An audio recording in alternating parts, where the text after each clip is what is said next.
DATSS, Disability Awareness Teacher Support Service, presents Miss Comfort Walker's visit to Anlo Special School in Keta, in the Volta region of Ghana. Ms. Comfort Walker believes that special education teachers have the capacity to profoundly impact their local and global communities in immensely positive ways. The extent of that impact, however, will be determined to a large extent by whether these teachers receive the focused assistance they require to meet the unique challenges of their students. On 25th of January 2022, Ms. Comfort Walker visited Anlo Special School in Tegbe, in the Volta region of Ghana. As part of her passion to help educate teachers who are also helping children with disabilities. The visit was very inspiring, as the two parties involved, who are of similar visions, had the opportunity to interact and share their acquired knowledge over the years in their chosen field. So here's the school, Anlo. Finally. So we are just going to observe the students a little bit. I'm going to say some few things and interact, okay? So right now, I think they're having an activity going on, okay?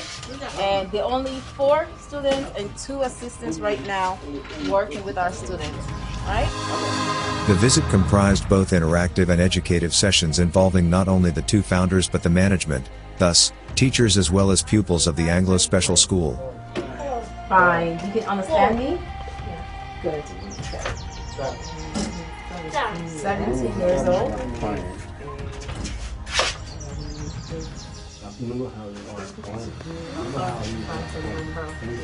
Okay.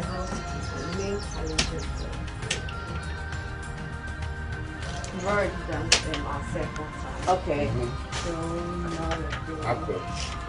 Oh, great. You have a schedule. Yes. Okay. Complete, of course. Every day is not the same. All right. Working very hard. Okay. Now, so I love that tree. Do you guys utilize under the tree as well? The sun is very high. Right.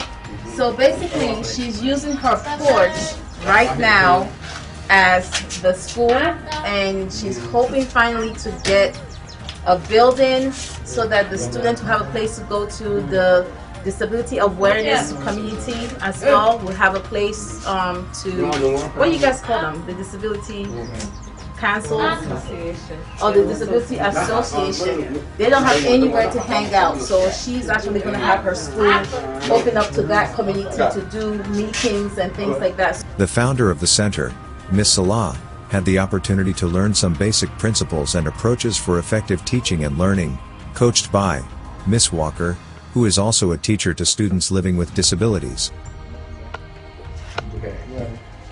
So basically what you can do is you can always find, he has a very good grasp, so it's working. He has control, he's not shaking and all that, so it's not what you can do with his hands. He's looking at the top of his eyes. He's trying to copy. That's good, that's good, that's good. I was trying to figure out where his eyes was going. That was a really good one. That's a good one. I like that. You're using your resources. That's good, because sometimes you always have to have the student's name.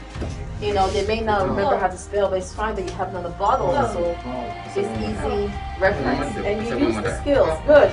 Good skills, good skills. And you want leatherwork. Oh, it wasn't leatherwork, okay?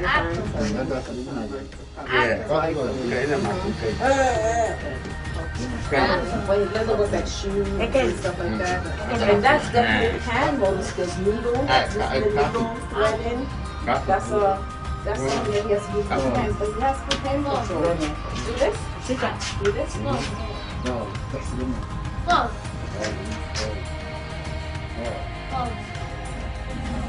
Open. Yeah, he has a good hand. Relax, relax. That's been learning. You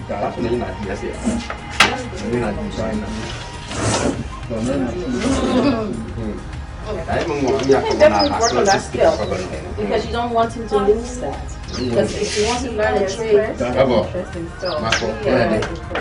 because you don't want him to lose that hand work, and then that builds will eventually become a problem because he won't be able to use his hands anymore. So what you need to do is make sure that he does exercises that will enhance that ability. So if you have like a bag of rice, right? Seeds, liver, and find like stones and things and put it inside. So in the morning, there's something called morning work. It doesn't have to be writing. It could be fine motor skills. So they have to find all these little stones in the rice, in the all that is helping him work on his hands, right?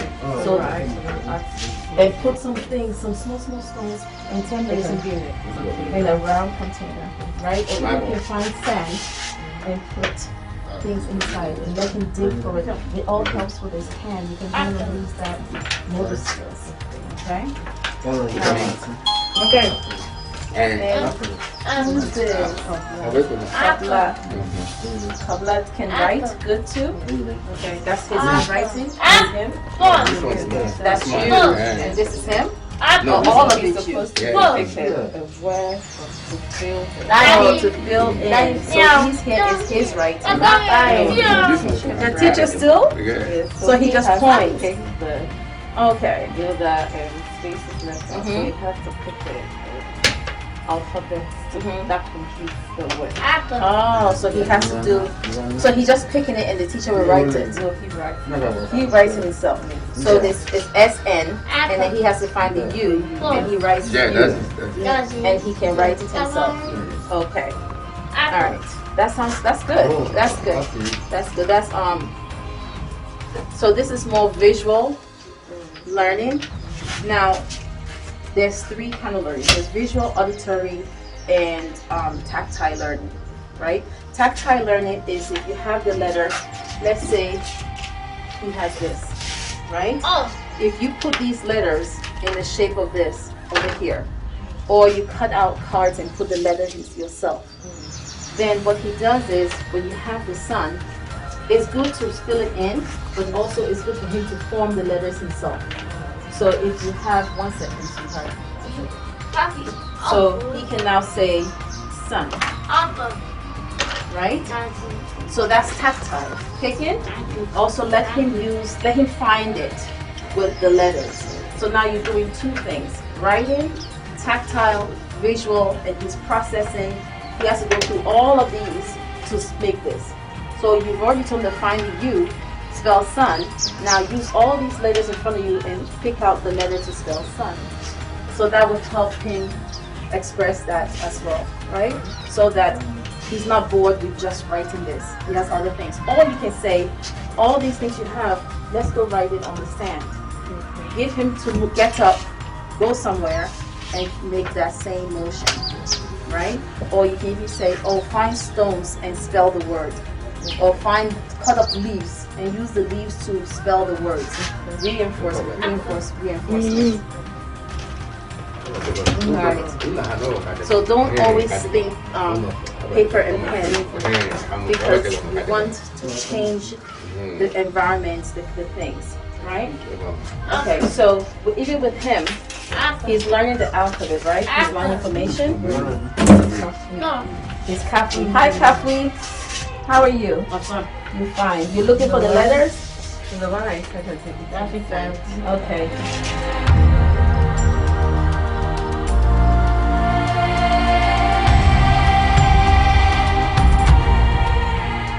The DATSS team.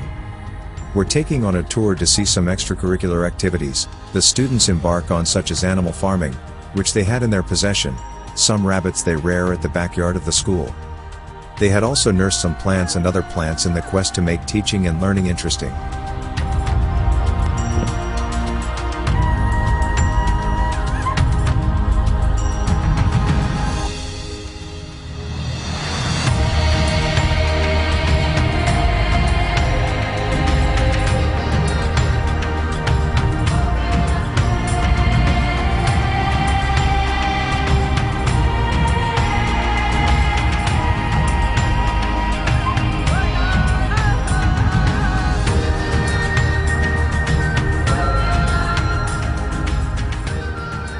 So basically, she was just showing the other plants that she has that the students are involved in, right? This is really good. This piece is a word of motivation to both teachers and students living with disabilities to adjust to all circumstances that comes up in the discharge of their duties, and for students to also put in their all to change their inabilities into abilities. This will result in changing the narrative about persons living with disabilities. For further information or to support us, please contact us, Irvington, New Jersey, 07111, United States of America, or visit info@datss.org. DATSS, supporting teachers of students with disabilities.